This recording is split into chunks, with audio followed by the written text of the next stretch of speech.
Folks, Thack with AOK Foraging and Adventures here with another Cast Iron Wednesday.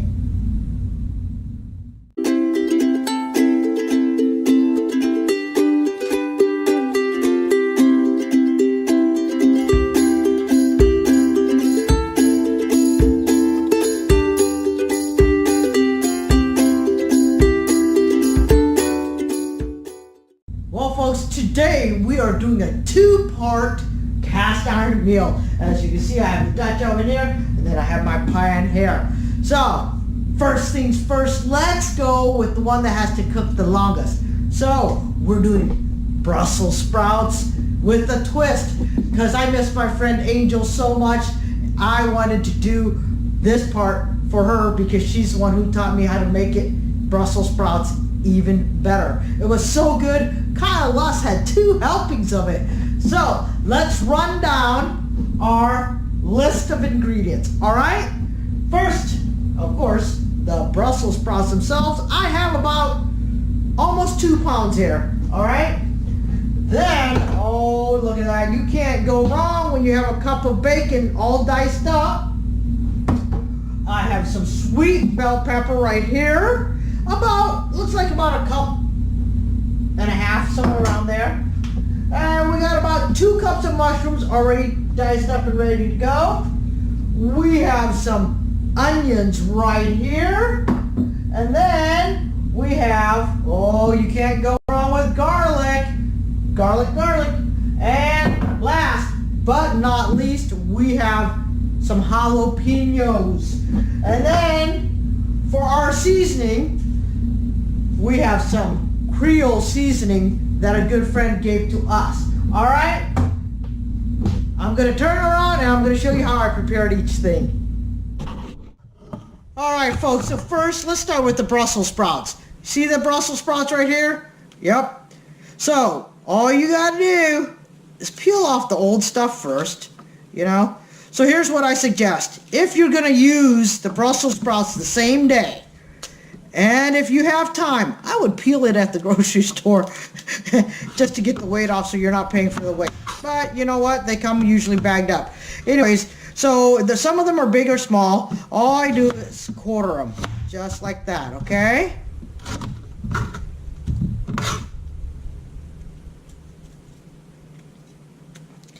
Take off all the wilted old stuff. If you see blemishes that you don't like, they don't hurt you, but if you don't like them, just cut them off.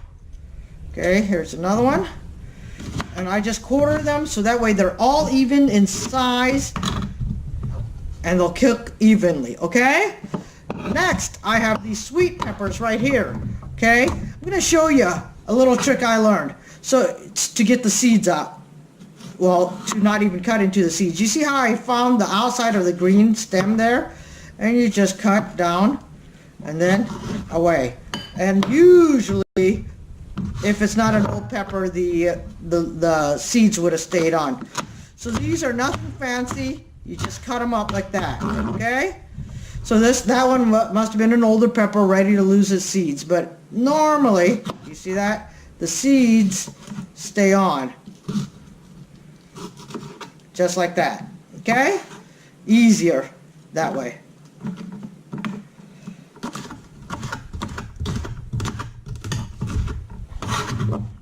Boom. That's done. Alright. Mushrooms to get them the same size and stuff. Alright. So all you got to do, if there's a stem, I just cut down off the stem right there. Cut that. And usually into 3. Like that will make it. Okay? Same thing and again. Cut it in half. 3. That's how I do that one.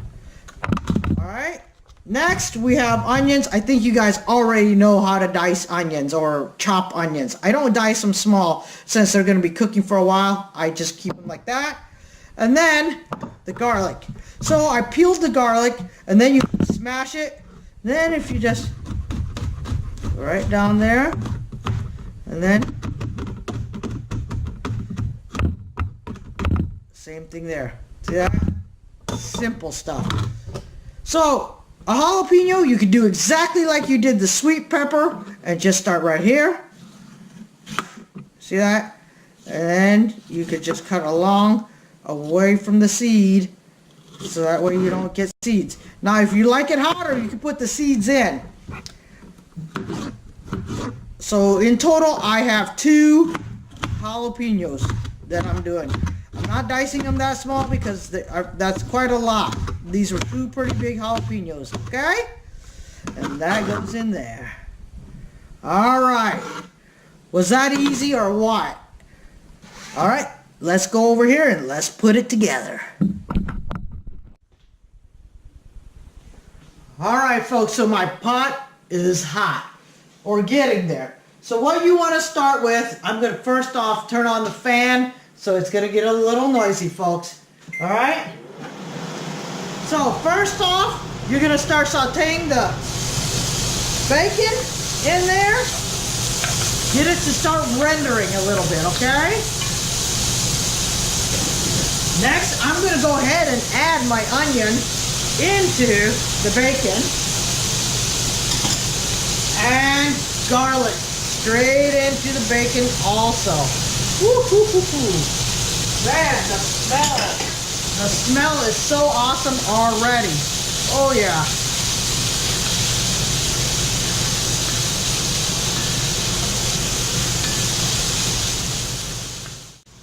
Folks, as soon as that starts rendering down, this is how easy this dish is. You add your Brussels sprouts. Now I'll go ahead and add my seasoning to the Brussels sprouts before everything goes on. That way it gets really going through everything. You know what I'm talking about? Oh yeah. Got a little excited there. There we go. There we go. Oh man. So.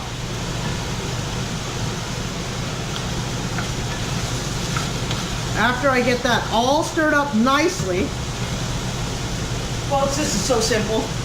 Put your bell pepper in. Put your mushrooms in. Put your jalapenos in.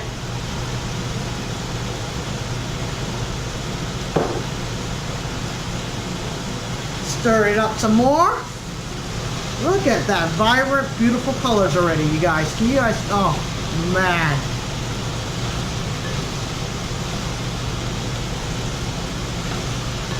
Now don't forget, the bacon has a little bit of salt in it already, so you don't want to over season.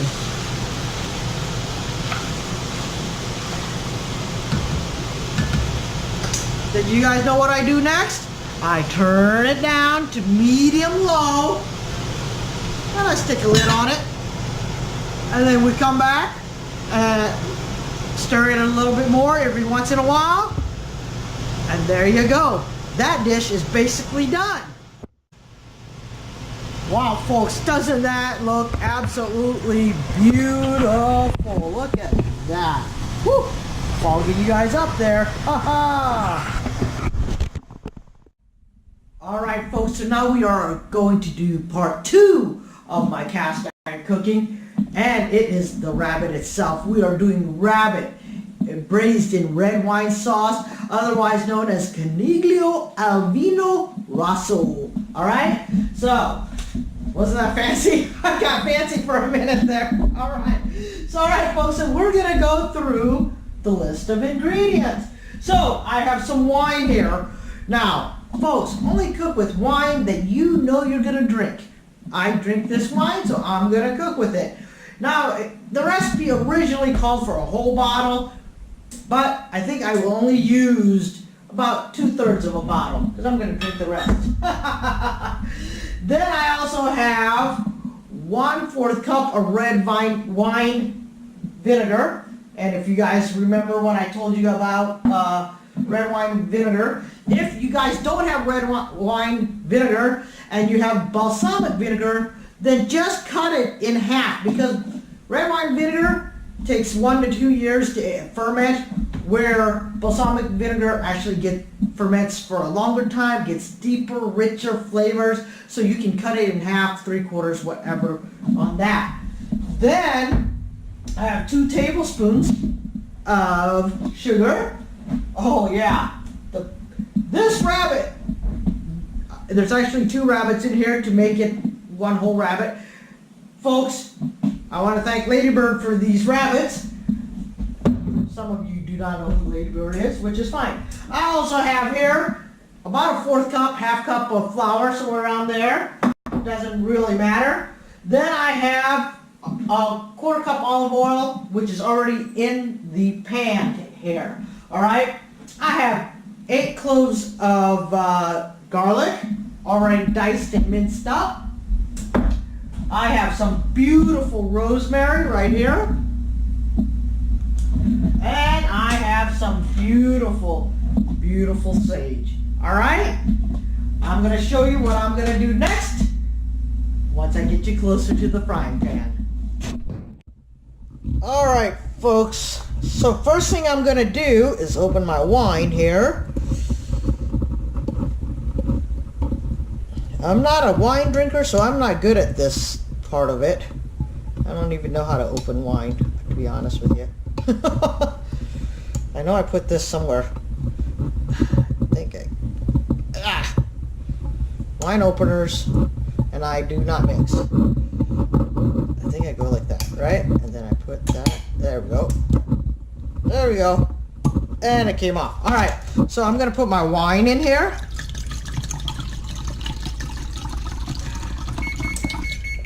Oh, and I preheated my oven to 400 degrees right now. And I'm gonna go ahead and put my big cast iron in the oven right now. The bigger pan, this one right here. And put it in the oven and let it warm up. Okay? So the little one is starting to warm up already. All right, and then I'm gonna put also my red wine vinegar and my sugar, and I'm just gonna stir it up and set it aside. Okay? We'll use it later. Now, to get the rabbit ready, all I'm gonna do is go ahead and get some salt, and I'm gonna sprinkle my salt all over. This is just for flavoring. See my big nice chunks of salt for flavoring, so that way it has some salty flavor. Okay. All right. Ooh. All right, folks, sorry for the noise, but the grease is getting hot, so of course it's gonna get a little smoky in here. So I'm gonna do my bigger pieces first, of course, so they can get cooking. And so after the salting, now you're just gonna lightly and then shake off as much as you can.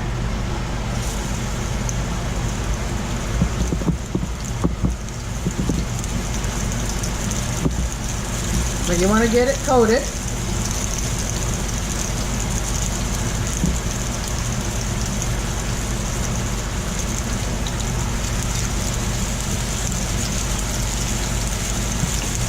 Get my bigger pieces in there.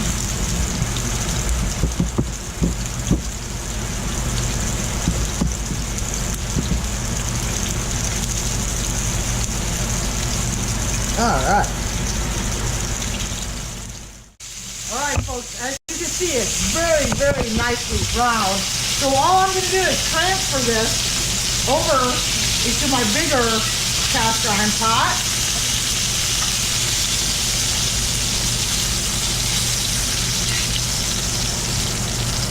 Alright, so now I'll repeat the process and get some more rabbit dredging going.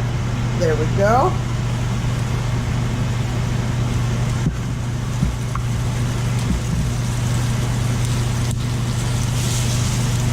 Oh, and I got some nice back straps off of the rabbits too, so I'll put those in there.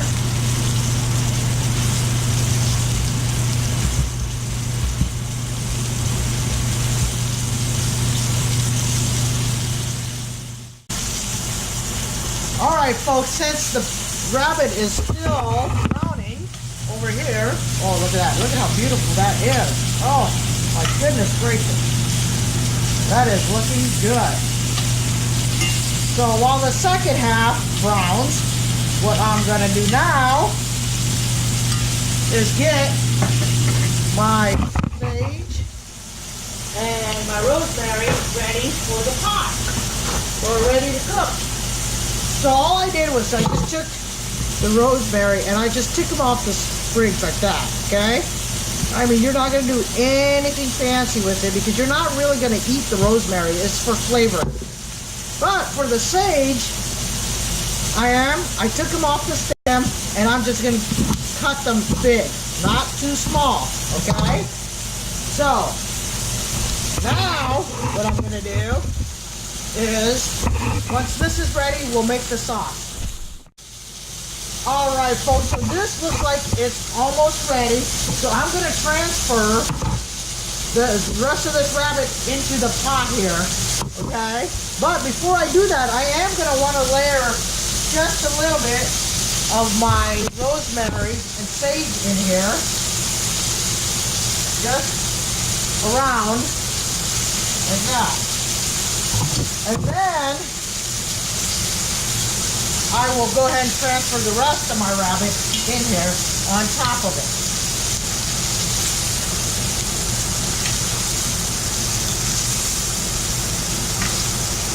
I have the oven preheating at 450 degrees right now, okay?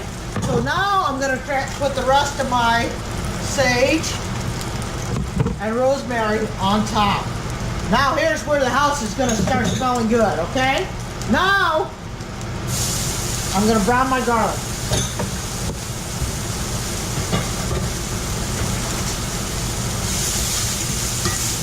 I'm going to brown this garlic really, really nice. Okay? And the whole house should start smelling like garlic.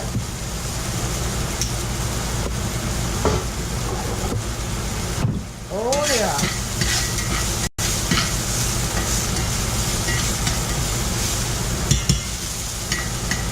I don't want it to burn, I just want it to brown. Alright folks, so it's got nice and crispy, brown, not burnt because I kept stirring. If you don't stir, it will burn, okay? Alright, now that mixture that I made with the wine and the red wine vinegar and sugar goes in. Oh yeah. Did you guys hear that? Woo-wee. Alright, I need to get all the sugar in there. So I'm going to go do that. Get all the sugar in there. Or else it'll be too tart. Okay? Alright folks, so now I have brought this wine into a nice little simmery bubble. It's not a hard roll bubble because we're not really boiling it. We're just heating up the wine, letting it reduce a little bit, okay? Alright folks, so it has reduced quite a bit. All I'm going to do now is take this, pour it over this, and then I'm going to put it in the oven at 450 degrees and let it bake for about an hour, okay? So that's all we're doing.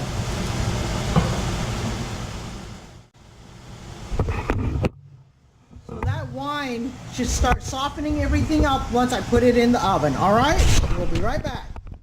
All right, folks, so it's been an hour. Let's open this thing up and, oh, wow. Let me get you guys a little bit closer to that. And look at that. Does that not look good? All right, so time to plate it up, okay? So all we do is go ahead and get a piece of rabbit out right here. Oh, look at that. That is just gorgeous right there. I'll put it on the plate right here. Okay? I'll probably eat 2 pieces or so myself. Put another piece on. And then all I have to do is take a spoon and spoon some of the juices over this. You guys see how well those Brussels sprouts turned out. Also, it's a little dark with this GoPro, but well folks, the official taste tester is here. And look at that. Does that not look good to you guys? Well, babe, first off, have you ever had rabbit? Yes. Okay. Angel, your Brussels sprouts. Let's see if she likes the way I did it. Gotta get everything. I know. Good? Very close. Very close. Yeah. All right. Ready? I'm going to cut you a piece of the rabbit. Now. There you go, honey. Okay.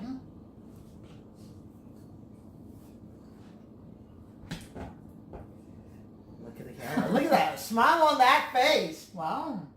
Yeah? That's very good. Yeah. I don't even know what she puts in everything, but I just know it turns out good.